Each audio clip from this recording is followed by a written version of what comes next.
Hi, good morning. This is Boy Technician TV. Magagawa tayo ng PlayStation 4 pot.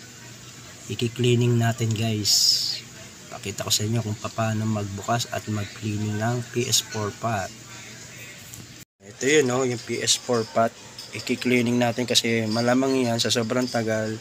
Tuyo na yung thermal paste niya at sobrang alikabok na sa loob.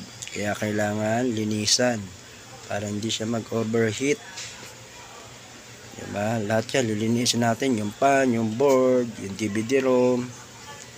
Para maganda yung condition niya pag nalinis na. Yun lang, thanks. Meron siya screw dito, tatlo. Sa dalawa at tatlo. Yan tatanggalin natin.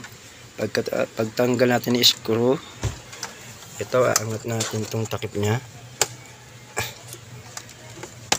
Yan, angat natin. Yun, oh. Ayun, oh, grabe ang dumi talaga, oh. Oh, medyo kinalawang na nga yung bakal niya, oh. Kaya linisan natin.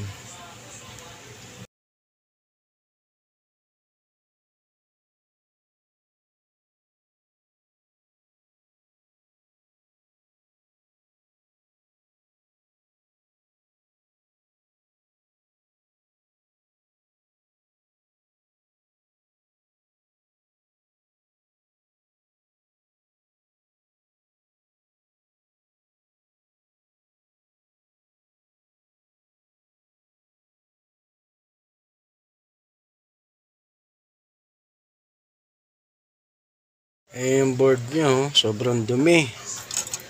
Diba? Ayan. Lilinisan natin yan. Ito yung loob niya. Kinalawang na rin. Saka sobrang dumi. Lilinisan din natin yan. Itong thermal paste niya, tuyo na. Kaya nilinisan natin, no? Tuyo na yung gilid. Kaya lalagyan natin ng panibago. Ayan.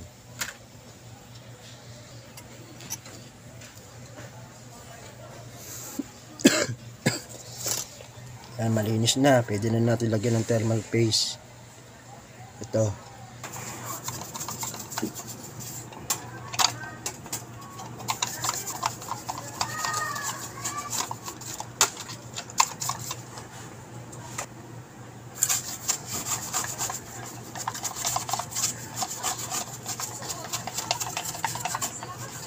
Ito, bubuksan natin yung loob para malinis natin yung pan.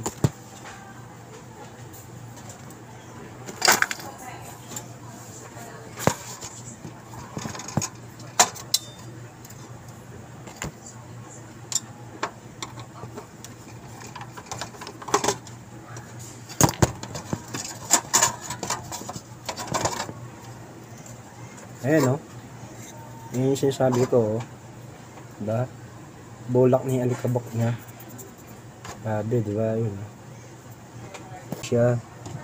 Normal na ikot ng pan kasi nalinisan.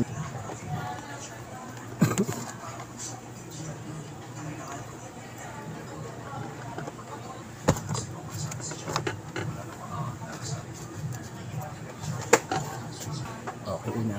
Okay. Thanks for watching.